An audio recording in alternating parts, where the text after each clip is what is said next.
Hello everyone, I welcome to my YouTube channel study एडिशिनो। आज हम लोग ऑब्जेक्टिव क्वेश्चंस करेंगे आगे के, यानी कि लास्ट वीडियो में हम लोगों ने 67 तक क्वेश्चंस किए थे। 67 तक हमारे क्वेश्चंस कंप्लीट हो गए थे और जिसमें हम लोगों ने 30 क्वेश्चंस किए थे। ठीक है, कितने क्वेश्चंस किए थे? 30 क्वेश्चंस किए थे, जिसमें हम लोगों को आधा घंटा लग गया था, 30 मिनट लग गए थे। ठीक है, तो आज भी हम लोग कितने क्वेश्चंस करेंगे? 30 क्वेश्चन ही करेंगे, क्योंकि एक्सप्लेनेशन के साथ कराए जाते हैं, उसमें टाइम लग जाता है। तो इस तरीके से आज हम लोग कितने क्वेश्चंस करेंगे? 30 क्वेश्चंस ही करेंगे और देखेंगे किस तरीके से आज क्वेश्चंस आते हैं। तो स्टार्ट करते हैं आज का वीडियो पहले क्वेश्चंस के साथ। ठीक है, तो हमारा फर्स्ट क्वेश्चन क्या है? मर्डासन गाल का संबंध किस कला से है? तो आपको बताना है मर्डासन गाल यानी कि डाइंग गाल का संबंध किस कला से है। तो ऑप्शंस में क्या है? यूनानी, रोमन, इट्रस्कन कला या हेलेनिस्टिक कला। ठीक है, तो यूनानी कला से है, रोमन कला से है, इट्रस्कन कला से या हेलेनिस्टिक कला से है। तो यहाँ पर ऑप्शन नंबर कौन सा राइट होगा ये आपको बताना है। तो यहाँ पर ऑप्शन नंबर सी यानी कि इट्रस्कन कला आपको ध्यान रखना है। तो मर्डासन गाल का संबंध किससे है? तो इट्रस्कन आर्ट से, इट्रस्कन कला से है। इसके अलावा आपको एक चीज़ और ध्यान रखनी है, यानी कि इसका टाइम पीरियड भी आपको ध्यान रखना है। तो इसका टाइम पीरियड कितना है? तो 8 शती से लेकर के 8 शती ईसा पूर्व से लेकर के 4 शती ईसा पूर्व माना जाता है। ठीक है, तो 8 शती ईसा पूर्व से लेकर के 4 शती ईसा पूर्व का माना जाता है। तो आपको ध्यान रखना है, यहाँ पर ईसा पूर्व की बात हो रही है, यहाँ पर बीसी की बात हो रही है, ये आपको ध्यान रखना है। एडी की बात नहीं हो रही, बीसी की बात हो रही है। तो इट्रस्कन काल का जो इट्रस्कन कला है, तो उसका टाइम पीरियड क्या है? तो 8 शताब्दी से लेकर के 4 शताब्दी ईसा पूर्व का माना गया है। नेक्स्ट क्वेश्चन हमारा है असंबद्ध, आपको बताना है इसमें से असंबद्ध कौन सा है। तो ऑप्शंस में क्या है? यहाँ पर रेखा है, वर्ण है, अनुपात है, मूर्ति है। तो यहाँ पर ऑप्शन कौन सही हो जाएगा? तो यहाँ पर ऑप्शन यहाँ पर मूर्ति सही हो जाएगा, क्योंकि रेखा और वर्ण और अनुपात एक ही कैटेगरी के आते हैं और मूर्ति जो है अलग वर्ड है। तो आपको ध्यान रखना है। तो यहाँ पर ऑप्शन कौन सही हो जाएगा? तो यहाँ पर मूर्ति ऑप्शन सही हो जाएगा, यानी कि ऑप्शन नंबर डी यहाँ पर राइट आंसर है। नेक्स्ट क्वेश्चन है क्वेश्चन नंबर 70। जल रंगी पेंटिंग को जल में कितनी बार डुबोया जाता है? ठीक है, यानी कि जल रंगी जो पेंटिंग होती है, जो वाटर कलर पेंटिंग होती है, उसको कितनी बार जल में डुबाना चाहिए ये पूछा गया है। तो एक जो चित्रकार होता है, जब वो अपनी पेंटिंग्स बनाता है, जब वाटर कलर पेंटिंग बनाता है, तो वो अपने आवश्यकता अनुसार उस पेंटिंग को, उस चित्र को, उस कागज़ को डुबा सकता है, यानी कि उसको जैसी ज़रूरत पड़ती है वो उतनी बार पानी में उसको डिप कर सकता है। तो इस तरीके से यहाँ पर option number C is a right answer. ठीक है, तो ऑप्शन नंबर सी है, यानी कि आवश्यकता अनुसार अपनी जो है ज़रूरत के हिसाब से वो जो वाटर कलर पेंटिंग होती है उसको पानी में डिप कर सकता है। तो इस तरीके से ऑप्शन नंबर सी यहाँ पर राइट आंसर है। नेक्स्ट क्वेश्चन है हमारा चित्रकला में किसका अधिक महत्व है? तो यहाँ पर बात चल रही जो चित्रकला है उसमें सबसे ज़्यादा महत्व किसका है, यानी कि उसके बगैर काम नहीं हो सकता है। तो ऑप्शन नंबर यहाँ पर ए में क्या दिया? प्रकृति दिया है, रेखा दिया है, रंग दिया है या परिप्रेक्ष्य दिया है। तो यहाँ पर कौन सा ऑप्शन राइट हो जाएगा? तो यहाँ पर ऑप्शन नंबर जो बी यहाँ पर राइट आंसर है, यानी कि रेखा के जरिए भी चित्रकार अपने चित्र को उभार सकता है, उसमें सामंजस्य ला सकता है, उसको ब्यूटीफुल बना सकता है, उसको एट्रैक्टिव बना सकता है, यानी कि उसमें जो चाहे वो कर सकता है अगर वो अच्छा चित्रकार है। तो चित्रकला में किसका अधिक महत्व है? तो यहाँ पर आपको ध्यान रखना है रेखा का अधिक महत्व है। ठीक है, हालांकि देखा जाए ये सारी चीज़ें ही इंपॉर्टेंट हैं, लेकिन अगर सबसे ज़्यादा पूछा जाए तो आपको रेखा को ध्यान रखना है। नेक्स्ट क्वेश्चन हमारा है क्वेश्चन नंबर 72।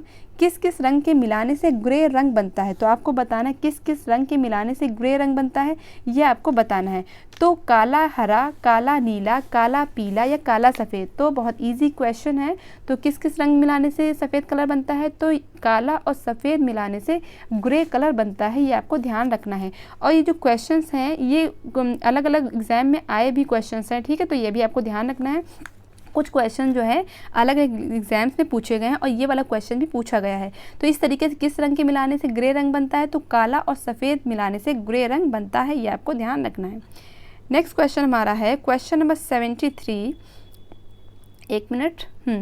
जयपुरी फ्रेस्को में निहित दीप्ति रूप चमचमाती सतह के संबंध में कौन सा विकल्प सही है? तो यहाँ पर बताना है कौन सा सही है। तो यहाँ पर सबसे पहले आपको क्योंकि तो हटा ही देना है। तो कौन सा विकल्प सही हो जाएगा? तो ये चमकदार पत्थर की सतह पर बनाए जाते हैं, इन पर वार्निश की जाती है, अकीर पत्थर से घुटाई करके चमकाए जाते हैं, या ये धूप में चमकते हैं। तो यहाँ पर ऑप्शन नंबर कौन सही हो जाएगा, तो यहाँ पर ऑप्शन नंबर सी यहाँ पर राइट आंसर है, यानी कि अकीक पत्थर से घुटाई करके उसमें चमक लाई जाती है। ठीक है, तो आपको ध्यान रखना जयपुर फ्रेस्को में निहित दीप्ति जो चमचमाती सतह है, तो उसमें से कौन सा विकल्प सही हो जाएगा, तो इसमें क्या होता है, अकीक पत्थर से घुटाई करके उसमें क्या किया जाता है, उसमें चमक लाई जाती है, उसमें एक शाइनिंग लाई जाती है। तो इस तरीके से ऑप्शन नंबर सी यहाँ पर राइट आंसर है। नेक्स्ट क्वेश्चन हमारा है भित्ति से रिलेटेड, यानी कि भित्ति चित्रण से रिलेटेड।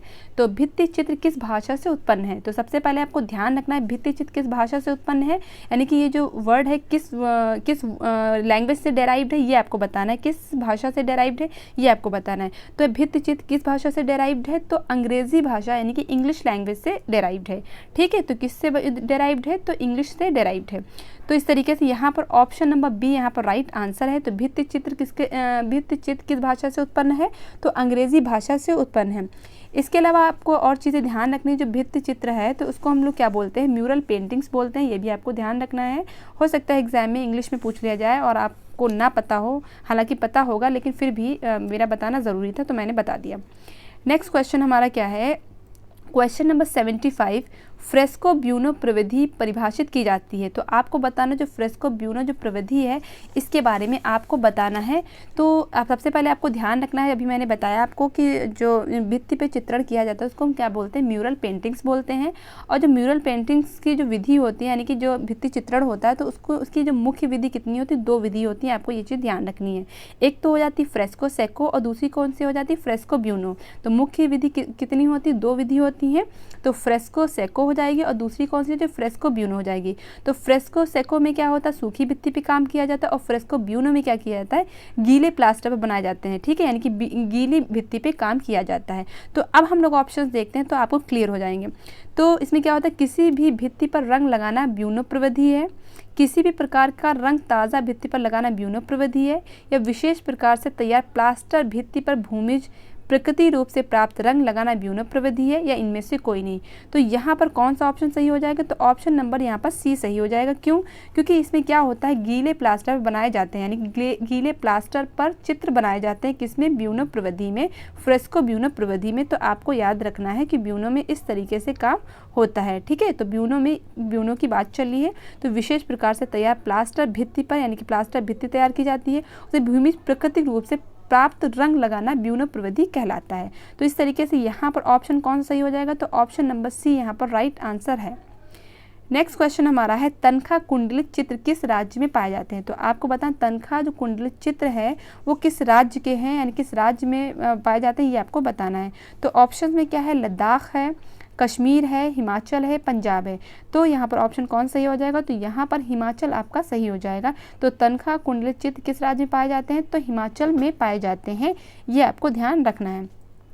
नेक्स्ट क्वेश्चन है हमारा, भारतीय षडंग के सूत्रधार कौन है। तो आपको बताना जो भारतीय जो षडंग के सूत्रधार आपको बताना है कौन है। तो ऑप्शन में क्या है, पंडित यशोधर, बाणभट्ट, भास या शुक्राचार्य। तो ये कौन सा आंसर सही हो जाएगा यहाँ पर, तो पंडित यशोधर यहाँ पर ऑप्शन सही हो जाएगा। तो भारतीय षडंग के सूत्रधार कौन है, तो पंडित यशोधर, ये आपको ध्यान रखना है। ठीक है, तो और भी चीज़ें आपको ध्यान रखनी है कि जो काम सूत्र है जो किसकी, वात्स्यायन की टीका जो है जयमंगला पंडित यशोधर ने की थी। ठीक है, तो काम सूत्र जो है जो पुस्तक है किसकी, वात्स्यायन की है, जिसकी टीका किसने की थी, पंडित यशोधर ने की थी। किस नाम से की थी, जयमंगला नाम से की थी। ठीक है, तो जयमंगला नाम से की थी किसने, पंडित यशोधर ने की थी। ठीक है, तो आपको ये चीज़ ध्यान रखनी है।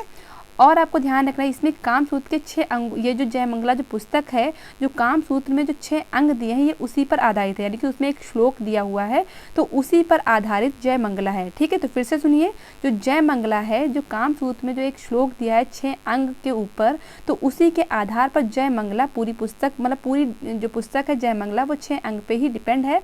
और जो है वो किसकी पुस्तक है जयमंगला, तो पंडित यशोधर की है।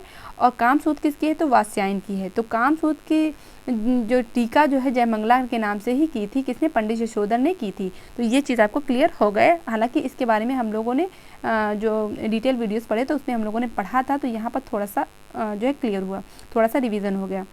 उत्कीर्णन कार्य किसके द्वारा संपादित होता है। तो आपको बताना उत्कीर्णन कार्य जो होता है, यानी कि उकेर के काम कार्य जो होता है किसके द्वारा संपादित होता है? तो चित्रकार, मूर्तिकार, वास्तुकार या संगीतकार। तो उकेर के यानी कि छेनी हथौड़ी से जो काम किया जाता है, जो पत्थर पे है, लकड़ी पे है, तो ये सब जो काम किया जाता है तो वो कौन करता है? तो चित्रकार तो करता नहीं, तो कौन सी इसमें हो जाएगा? तो यहाँ पर मूर्तिकार ऑप्शन सही हो जाएगा, यानी कि मूर्ति को जो है क्या करते हैं? उत्कीर्णन के जरिए तराशा जाता है। तो इस तरीके से यहाँ पर ऑप्शन नंबर जो बी यहाँ पर राइट आंसर है। तो उत्कीर्णन कार्य किसके द्वारा संपादित होता है? तो मूर्तिकार के द्वारा संपादित होता है। नेक्स्ट क्वेश्चन हमारा है, चित्र में दृष्टिगत भार संयोजन के किस तत्व से जुड़ा रहता है? तो जो दृष्टिगत भार होता है, चित्र में जो दृष्टिगत भार जो संयोजन होता है किस तत्व से जुड़ा रहता है, यानी कि हमारा जो है सारा जो ध्यान होता है वो किस तत्व से जुड़ा रहता है, ये आपको बताना है। तो यहाँ पर ऑप्शन में क्या है? संतुलन है, अनुपात है, ठीक है, संतुलन है, अनुपात है और सामंजस्य है या सहयोग है। तो ये आपको बताना है कौन सा ऑप्शन सही हो जाएगा।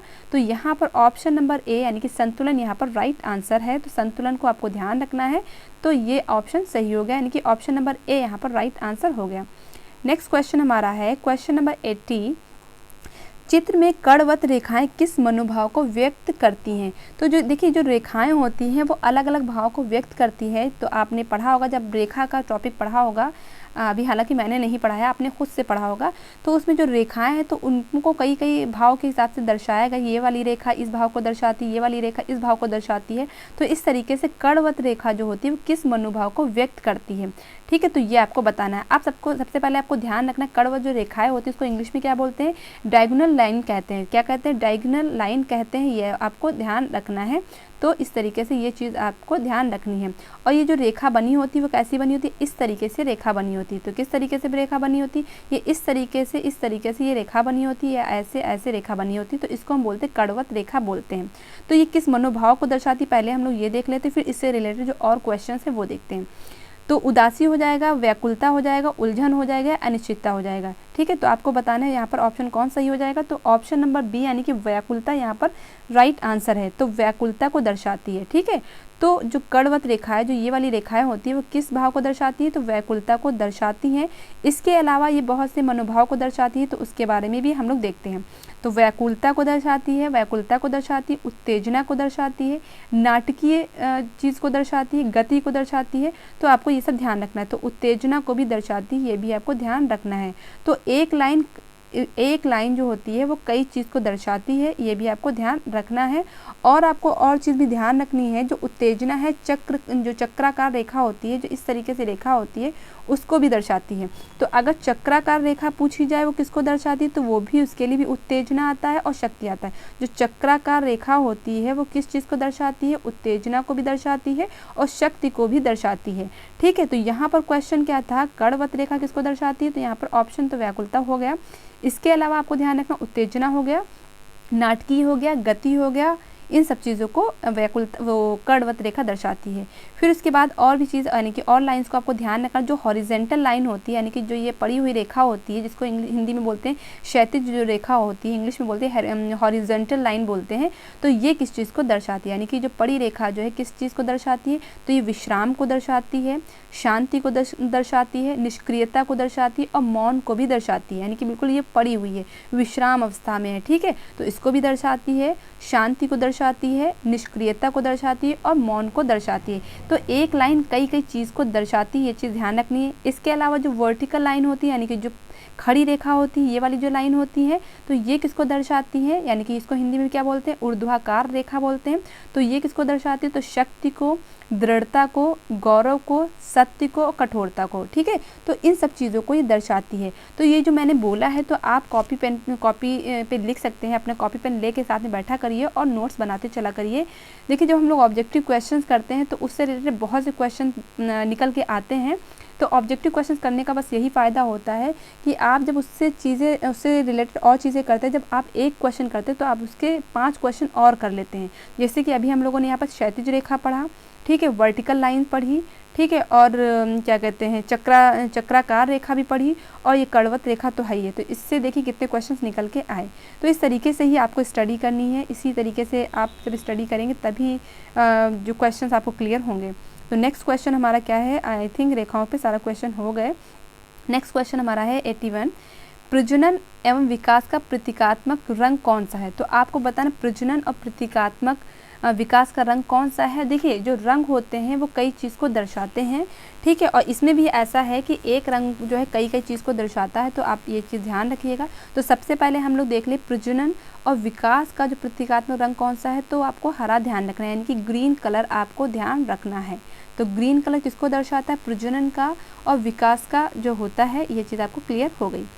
आगे हम लोग बात करते हैं इसके अलावा जो रंग दिए हैं उसके बारे में बात करते हैं। जो नीला रंग होता है, नीला रंग, हाँ हरा रंग कैसा होता है, तो ये भी आपको ध्यान रखना है कि हरा रंग जो है होता है कैसा रंग होता है, ठंडा होता है या गर्म होता है, ये आपको कमेंट बॉक्स में बताना है, ठीक है। तो हरा रंग ठंडा होता है या गर्म होता है, ये आपको कमेंट बॉक्स में बताना है कि ये हरा रंग किस में आता है। फिर आगे हम बात करने वाले थे नीले रंग की। तो नीला रंग आपको ध्यान रखना है किसको दर्शाता है, शांति और शीतलता को दर्शाता है। तो नीला रंग किसको दर्शाता है, शांति और शीतलता को दर्शाता है, तो ये आपको ध्यान रखना है, शांति और शीतलता को दर्शाता है। पीला रंग और जो नीला रंग होता है वो होता कैसा, ये ठंडा रंग होता है, ये भी आपको ध्यान रखना है। फिर इसके बाद हम करते हैं लाल रंग। तो लाल रंग जो होता है तो प्रेम का तो रंग होता ही है, तो सबको पता ही होगा, ठीक है।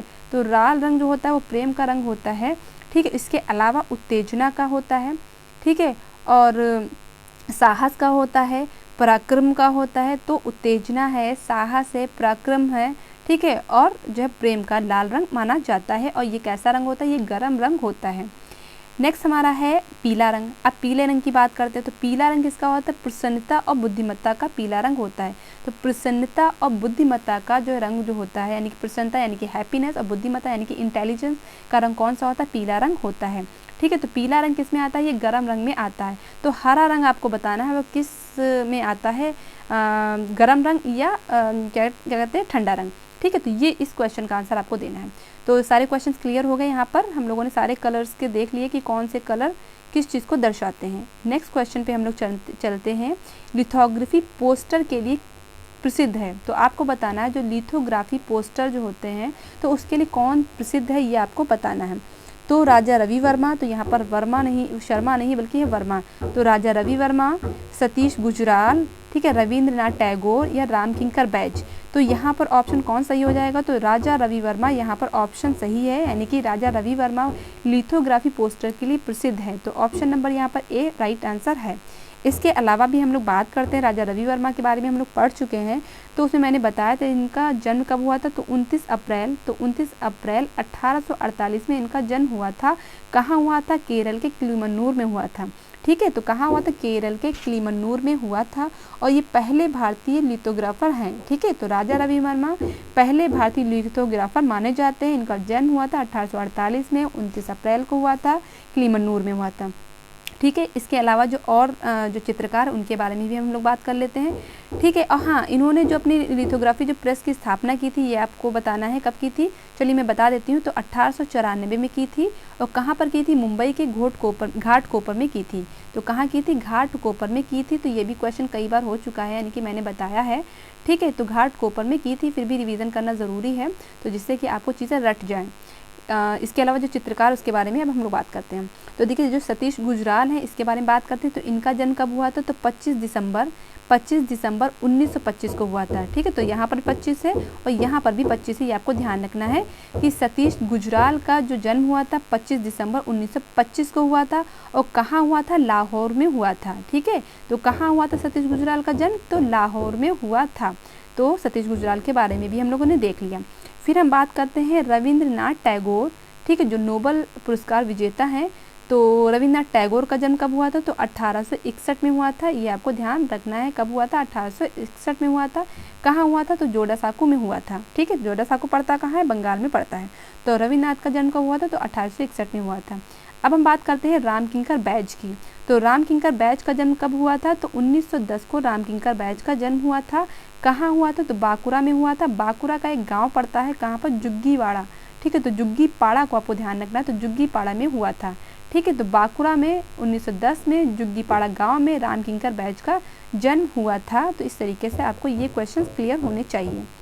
नेक्स्ट क्वेश्चन हम बात करते हैं, क्वेश्चन नंबर 83, स्थिर मुख आकृति होती है। तो ऑप्शंस में यहाँ पर क्या है, वृत्ताकार, अंडाकार, पान की आकृति जैसा या ओम की आकृति जैसा।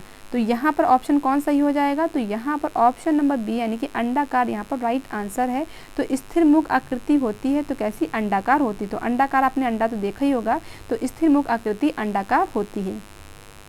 नेक्स्ट क्वेश्चन हमारा है क्वेश्चन नंबर 84। कला नाम प्रवरम चित्रम धर्मार्थ काम मोक्षदम किस पुस्तक से उद्धृत है, यानी किस पुस्तक से लिया गया है? तो ये संस्कृत का श्लोक है। जैसा कि आपको पता है, मुझे संस्कृत नहीं आती है, तो आपको ये खुद एक दो बार रिपीट कर लेना है, पढ़ लेना है इस तरीके से। तो आपको सीधे ये बताना है ये किस जो है बुक से लिया गया है, ये आपको बताना है। तो ऑप्शंस में क्या है? काव्यादर्श, नाट्यशास्त्र, चित्रसूत्र या शिवसूत्र विमर्शिणी। तो यहाँ पर ये किससे लिया गया है? चित्रसूत्र से लिया गया है। किससे लिया गया? चित्रसूत्र से लिया गया है, ये आपको ध्यान रखना है। तो ये जो श्लोक है ये आप इसको कायदे से देख लीजिए और आपको ध्यान रखना है। इसके अलावा आपको चित्रसूत्र के बारे में और भी चीज़ें ध्यान रखनी है, बहुत सी चीज़ें आपको ध्यान रखनी है। इसका जो चित्रसूत्र जो पुस्तक है, तो इसका सबसे पहले जो ट्रांसलेशन किया था किसने किया था? तो स्टेला क्रैमरिश ने किया था। किस भाषा में? इंग्लिश भाषा में किया था। ठीक है, तो आपको ध्यान रखना है इंग्लिश भाषा में सबसे पहले इसका ट्रांसलेशन किसने किया था? तो स्टेला क्रैमरिश ने किया था। बाद में इसका ट्रांसलेशन किसने किया है? आनंद कुमार स्वामी ने भी किया है। ठीक है, तो आपको ध्यान रखना है आनंद कुमार स्वामी ने भी इसका ट्रांसलेशन बाद में किया है। फिर इसके बाद आपको ध्यान रखना है जो ये चित्रसूत्र है तो ये किसका पार्ट है, ये भी आपको ध्यान रखना है। तो ये विष्णु धर्मोत्तर पुराण का पार्ट है। तो किसका पार्ट है? विष्णु धर्मोत्तर पुराण का जो है पार्ट है, खंड है। और विष्णु धर्मोत्तर जो पुराण है वो किसने लिखा है? तो मार्कंडेय मुनि ने लिखा है। तो ये जो विष्णु धर्मोत्तर पुराण के जो तीसरा खंड है और उसका जो अध्याय कौन सा? 35 से, मैंने इसके बारे में बता दी, पुस्तक के बारे में हम लोग पढ़ चुके हैं। तो 35 से लेकर के 43 तक के 35 से लेकर के 43 तक के अध्याय का जो है चित्रसूत्र नामक प्रकरण दिया हुआ है। ठीक है, तो फिर से लिख देते हैं यहाँ पर 35 से लेकर के, यानी कि अध्याय 35 से लेकर के 43 तक के जो है चित्रसूत्र नामक प्रकरण दिया हुआ है। किसमें? विष्णु धर्मोत्तर पुराण में। ठीक है, तो विष्णु धर्मोत्तर पुराण किसकी है? तो मार्कंडेय मुनि जी की है। और इसका चित्रसूत्र का सबसे पहले ट्रांसलेशन इंग्लिश भाषा में स्टेला क्रैमरिश ने किया था, बाद में आनंद कुमार स्वामी ने किया था। तो ये चीज़ आपको क्लियर हो गई होगी आई थिंक। ठीक है, नेक्स्ट क्वेश्चन हमारा है भारतीय चित्रकला का मूल तत्व है। तो आपको बताना है भारतीय चित्रकला का मूल तत्व कौन सा है? तो ऑप्शंस में है यहाँ पर रंग है, शीर्षक है, रेखा है या धर्म है। ठीक है, तो आपको बताना है कौन सा ऑप्शन सही हो जाएगा। तो यहाँ पर ऑप्शन में कौन सही हो जाएगा ये आपको बताना है। तो फिर से देख लेते हैं ऑप्शन कौन से हैं। तो रंग है, शीर्षक है, रेखा है या धर्म है। तो यहाँ पर इस तरीके का क्वेश्चन एक हो भी चुका है, तो यहाँ पर भी आपको रेखा को ध्यान रखना है। तो भारतीय चित्रकला का जो मूल तत्व है, तो आपको बताना है जो मूल तत्व है उनमें से जो मुख्य तत्व है वो कौन सा है। तो यहाँ पर रेखा ऑप्शन सही हो जाएगा। तो इस तरीके से रेखा यहाँ पर राइट आंसर है। नेक्स्ट क्वेश्चन हमारा है क्वेश्चन नंबर 86। जल रंग चित्रण में पोत का प्रभाव किस कागज़ पर अच्छा उभरता है? ठीक है, तो अगर हम लोग जल चित्रण करते हैं, वाटर पेंटिंग्स बनाते हैं, तो उसमें किस कागज़ का जो है प्रयोग करना चाहिए? चिकने कागज़ का प्रयोग करना चाहिए या मध्यम कागज़ का प्रयोग करना चाहिए या मोटे कागज़ का प्रयोग करना चाहिए या पतंगी कागज़ का प्रयोग करना चाहिए? जैसा कि आपको पता है जल रंग चित्रण में पानी में यानी कि जल में कागज़ को डिबोया जाता है, डिप किया जाता है। तो जाहिर से उसके लिए हमको कैसे कागज़ की ज़रूरत पड़ती है? तो उसके लिए हमको मोटे कागज़ की ज़रूरत पड़ती है, यानी कि उसमें उभार लाने के लिए हमको कैसे कागज़ का यूज़ करना चाहिए? तो उसमें मोटे कागज़ का यूज़ करना चाहिए। तो यहाँ पर ऑप्शन कौन सही हो जाएगा? तो यहाँ पर मोटा कागज़ सही हो जाएगा। तो जल रंग चित्रण में पोत का प्रभाव किस कागज़ पर अच्छा उभरता है? हालांकि आप अदर कागज़ पे भी, मध्यम जो मोटा कागज़ होता है उस पर भी होता है, लेकिन सबसे अच्छा पूछा जाए कि प्रभाव किस पे अच्छा उभरता है, तो यहाँ पर क्या हो जाएगा? मोटा कागज़ हो जाएगा। तो यहाँ पर ऑप्शन नंबर कौन सही हो जाएगा? तो ऑप्शन नंबर सी यहाँ पर राइट आंसर है। नेक्स्ट क्वेश्चन हमारा है क्वेश्चन नंबर 87। ज्यामितीय रूपाकारों का प्रयोग किस लोक कला में उपलब्ध है? तो आपको बताना है जो ज्यामितीय जो आकार होते हैं, जैसे कि तिकोने हैं, ठीक है, त्रिभुजाकार, चौकोर हैं, तो इस सब तरीके के जो कला होती है वो किस में होती है? तो सांझी हो जाएगा, अल्पना हो जाएगा, मांडना हो जाएगा, अधूरी हो जाएगा। तो यहाँ पर कौन सा ऑप्शन सही हो जाएगा? तो यहाँ पर मांडना ऑप्शन सही हो जाएगा। ठीक है, तो मांडना आपको ध्यान रखना है। तो यहाँ पर मांडना ऑप्शन सही है। और मांडना जो है कहाँ की लोक कला है ये भी आपको ध्यान रखना है। तो ये जो है राजस्थान की लोक कला है। ठीक है, तो मांडना कहाँ की लोक कला है? तो राजस्थान की लोक कला है, ये भी आपको ध्यान रखना है। नेक्स्ट क्वेश्चन है हमारा 88। तो क्वेश्चन नंबर 88 पे चलते हैं। यहाँ पर देख लेते हैं कौन सा सही था। तो यहाँ पर मांडना सही था, तो टिक कर देते हैं। नेक्स्ट क्वेश्चन हमारा है 88। तो सौंदर्य क्या है, तो आपको बताना है यहाँ पर सौंदर्य क्या है। ठीक है, तो कलाकृति है, अभिव्यक्ति है, जीवन का आनंद है, या रस निष्पत्ति है। तो यहाँ पर कौन सही हो जाएगा, तो सौंदर्य क्या है, तो सौंदर्य के जीवन का आनंद है। ठीक है, तो क्या है, जॉय ऑफ लाइफ है। ठीक है, तो जीवन का आनंद क्या है, वो सौंदर्य है। पूछा जाए सौंदर्य क्या है, तो आपको ध्यान रखना है, तो जीवन का आनंद है। नेक्स्ट क्वेश्चन है हमारा, मनुष्य अपने भावों को कला द्वारा प्रकट करता है। तो यहाँ पर जो है ये एक डेफिनीशन है, तो आपको बताना है कि ये किसकी डेफिनीशन है, किसकी परिभाषा, ये आपको बताना है। तो मनुष्य अपने भावों को कला द्वारा प्रकट करता है, कला द्वारा अभिव्यक्त करता है अपने भावों को, तो ये किसने कहा था। तो ऑप्शंस में क्या क्या है, तो हालांकि ये आपको पता होगा, बहुत ही फेमस जो है डेफिनीशन है। तो किसकी डेफिनीशन है, तो ऑप्शंस में यहाँ पर क्या है, रविन्द्रनाथ टैगोर हैं, प्लेटो हैं, रस्किन है, क्रोचे हैं। ठीक है, तो आपको ध्यान रखें किसकी जो है ये डेफिनीशन है, तो ये रविन्द्रनाथ टैगोर की है। ठीक है, तो किसकी डेफिनीशन है, तो रविन्द्रनाथ टैगोर को आपको ध्यान रखना है। तो यहाँ पर ऑप्शन नंबर ए यहाँ पर राइट आंसर है। आपको बताना है जो प्लेटो हैं वो किसके शिष्य हैं, ये आपको बताना है। मैंने एक बार बताया था, इस्पात से आपको बताया था ये चीज़। ठीक है, तो इस्पात से यानी कि ये हो जाएगा आपका सिकंदर, पी से हो जाएगा प्लेटो, ए से हो जाएगा अरस्तु, और ए से हो जाएगा अलेक्जेंडर। तो प्लेटो के जो गुरु थे वो कौन थे, वो सुकरात हैं। तो आपको ध्यान रखना है, तो प्लेटो के गुरु कौन थे, सुकरात। तो एस से क्या हो जाएगा, सुकरात। फिर से सुन लीजिए, क्या पता हो सकता है मैं गलत बोल गई हूँ। तो एस से हो जाएगा सुकरात, पी से हो जाएगा प्लेटो, ए से हो जाएगा अरस्तु, और ये वाले ए से क्या हो जाएगा, अलेक्जेंडर, यानी कि ये अलेक्जेंडर कौन हो जाएंगे, सिकंदर। तो इस तरीके से प्लेटो के गुरु का नाम क्या था, तो सुकरात था। ये भी आपको ध्यान रखना है। अगर पूछा जाए सुकरात के शिष्य का नाम क्या था, तो प्लेटो, और प्लेटो के गुरु का नाम क्या था, तो सुकरात। तो ये भी आपको क्वेश्चन ध्यान रखना है। तो यहाँ पर ऑप्शन कौन सही था, तो यहाँ पर ऑप्शन नंबर ए यहाँ पर राइट था। नेक्स्ट क्वेश्चन है हमारा 90 क्वेश्चन पे हम लोग पहुँच गए। सूर्य किरणों के रंगों का प्रयोग, ठीक है, सूर्य किरणों के रंगों का प्रयोग केवल देखने के काम है, केवल आभास कर सकते हैं, आभासी चित्रण में किया जाता है, या सैद्धांतिक तौर पे किया जाता है, ये आपको बताना है। तो यहाँ पर कौन सही हो जाएगा, तो ऑप्शंस को आप ध्यान से पढ़िए और समझिए, फिर आप बताइए कि यहाँ पर कौन सा ऑप्शन सही होगा। तो सूर्य किरणों के रंगों का प्रयोग जो है यहाँ पर क्या हो जाएगा, आभासी चित्रण में किया जाता है। तो किस में किया जाता है, आभासी चित्रण में किया जाता है। तो यहाँ पर ऑप्शन नंबर सी यहाँ पर राइट आंसर है। नेक्स्ट क्वेश्चन है हमारा 91। एक पूर्ण चित्र में कितने ग्राउंड होते हैं। तो एक पूर्ण चित्र में आपको बताना कितने ग्राउंड होते हैं। तो 1 होते हैं, 3 होते हैं, 4 होते हैं, 6 होते हैं। तो यहाँ पर कौन सा ऑप्शन सही हो जाएगा, तो यहाँ पर भी ऑप्शन नंबर बी यानी कि 3 ग्राउंड होते हैं, ये आपको ध्यान रखना है। तो एक पूर्ण चित्र में कितने ग्राउंड होते हैं, तो 3 ग्राउंड होते हैं। ठीक है, तो जल्दी जल्दी नेक्स्ट क्वेश्चन पे चलते हैं हम लोग, जल्दी जल्दी क्वेश्चन करते हैं, हालांकि आई थिंक ज़्यादा टाइम हो रहा है। तो मैक्सिकन कला से कौन सा चित्रकार प्रभावित था। तो आपको बताना जो मैक्सिकन जो कला है इससे कौन सा चित्रकार प्रभावित था, तो यहाँ पर ये आपको बताना है। ठीक है, तो यामिनी राय हो जाएगा, सतीश गुजराल हो जाएगा, या बीसी सान्याल हो जाएगा, या बीसी सान्याल। यहाँ पर 2 बार ऑप्शन में बीसी सान्याल आ गया है। तो यहाँ पर यामिनी राय, सतीश गुजराल और बीसी सान्याल में आपको बताना है। तो यहाँ पर कौन सा ऑप्शन सही हो जाएगा, तो यहाँ पर ऑप्शन नंबर बी यानी कि सतीश गुजराल यहाँ पर राइट आंसर है। तो मैक्सिकन कला से कौन सा चित्रकार प्रभावित है, तो सतीश गुजराल को आपको ध्यान रखना है। सतीश गुजराल के बारे में और भी चीज़ें आपको ध्यान रखनी है। ये मूक बधिर जो है कलाकार थे। ठीक है, तो ये मूक बधिर कलाकार थे, ये आपको ध्यान रखना है।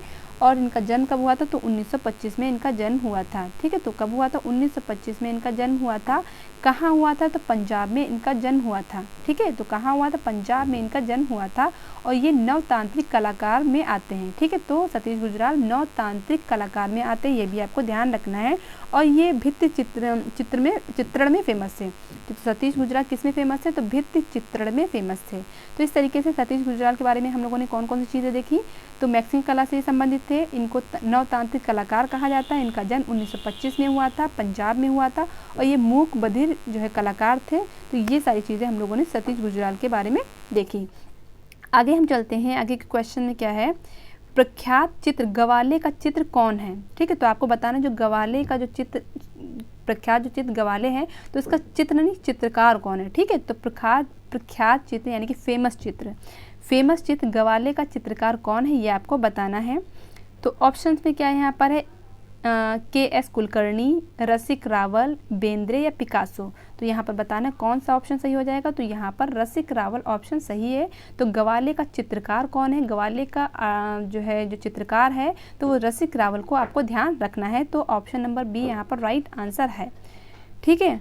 सुनहरी पहाड़ी तथा आँख मिचौनी का चित्र किसकी रचना है? तो सुनहरी पहाड़ी तथा आँख मिचौनी चित्र जो है किसकी रचना है, ये आपको बताना है।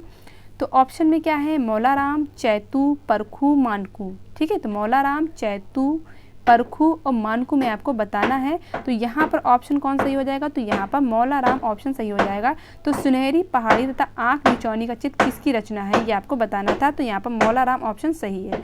ठीक है।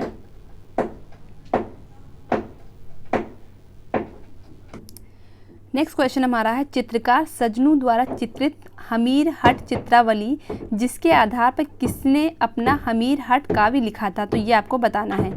ठीक है, तो ये वाला क्वेश्चन आपको बताना है। केशव हो जाएंगे, चंद्रशेखर हो जाएंगे, या अटल बिहारी वाजपेयी हो जाएंगे, या मौलाराम हो जाएंगे। तो यहाँ पर ऑप्शन कौन सही हो जाएगा? तो चंद्रशेखर वाजपेयी ऑप्शन सही हो जाएगा।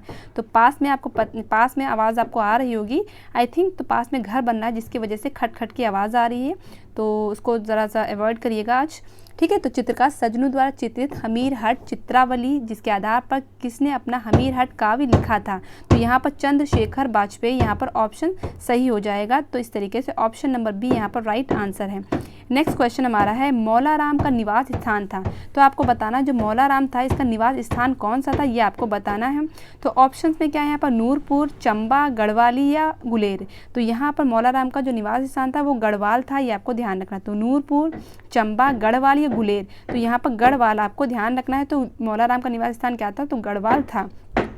अब गढ़वाल पड़ता कहाँ है, ये आपको जो है ध्यान रखना है। कहाँ पड़ता है? ये उत्तराखंड में पड़ता है। और गढ़वाल जो शैली है किस में आती है? वो पहाड़ी शैली में आती है। ठीक है, जो पहाड़ी शैली है वो दो में डिवाइड है, यानी कि लोक कला से निर्गत शैली और मुगल शैली। ठीक है, लोक कला से निर्गत शैली और मुगल शैली से निर्गत शैली। ठीक है, फिर से सुन लीजिए, पहाड़ी शैली जो है को दो में डिवाइड किया जाता है। एक तो लोक कला से निर्गत शैली और दूसरी क्या हो जाएगी? मुगल शैली से निर्गत शैली। तो जो गढ़वाल जो शैली है वो किससे निर्गत शैली है? वो लोक कला से निर्गत शैली है, ये आपको ध्यान रखना है। और चीज़ें आपको याद रखनी है, जैसे कि चंबा है, तो चंबा को आपको ध्यान रखना। चंबा कहाँ पड़ता है? ये हिमाचल प्रदेश में पड़ता है। ठीक है, तो चंबा कहाँ पड़ता है? ये हिमाचल प्रदेश में पड़ता है। और इसका जो प्रमुख चित्रकार है ये आपको ध्यान रखना है। तो चंबा का प्रमुख चित्रकार कौन है? तो निक्का आपको ध्यान रखना है। तो निक्का जो है चंबा शैली का प्रमुख चित्रकार है। ठीक है, तो गढ़वाल का जो है चित्रकार कौन सा हो जाएगा? मौलाराम हो गया। और इसके अलावा आपको चैतू शाह को भी याद रखना है। तो चैतू शाह भी गढ़वाल का प्रमुख चित्रकार में आता है, ये चीज़ भी आपको ध्यान रखनी है। ठीक है, और जो मौलाराम था वो चित्रकार वो साहित्यकार दोनों था, ये भी आपको ध्यान रखना है। नेक्स्ट क्वेश्चन पे हम लोग चलते हैं, क्वेश्चन नंबर 97। ठीक है, तो ये लास्ट क्वेश्चन है, ये आप ध्यान रखिए, यानी कि आज की वीडियो का ये लास्ट क्वेश्चन है। किस काव्य के आधार पर बने बारहमासा चित्र पहाड़ी कला में प्रसिद्ध हैं? तो बताना आपको किस काव्य के आधार पर बने बारहमासा चित्र पहाड़ी कला में प्रसिद्ध हैं। तो कवि प्रिया हो जाएगा, ठीक है, ऋतु संहार हो जाएगा, या रस मंजरी हो जाएगा, या रसिक प्रिया हो जाएगा। तो यहाँ पर ये आपको बताना है। तो कवि प्रिया, ऋतु संहार, रस मंजरी या रसिक प्रिया। तो यहाँ पर कौन सा ऑप्शन सही होगा? तो ये कौन सा हो जाएगा? तो यहाँ पर भी कवि प्रिया, यानी कि ऑप्शन नंबर ए यहाँ पर राइट आंसर है। ठीक है, तो ऑप्शन नंबर ए यहाँ पर राइट आंसर है। किस काव्य के आधार पर बने बारहमासा चित्र पहाड़ी कला में प्रसिद्ध है? तो यहाँ पर कौन सा हो जाएगा सही? तो कवि प्रिया यहाँ पर ऑप्शन सही हो जाएगा। तो आज हम लोगों ने 30 क्वेश्चन कर लिए। पीछे से आवाज़ बहुत ज़्यादा आ रही है तो यहीं पर वीडियो को रोकते हैं। ठीक है, तो आज हम लोगों ने 30 क्वेश्चन कर लिए हैं। आगे के क्वेश्चन हम लोग नेक्स्ट वीडियो में देखेंगे। तो मिलेंगे नेक्स्ट वीडियो में नए टॉपिक के साथ, नए क्वेश्चन के साथ। तब तक के लिए जय हिंद, जय भारत।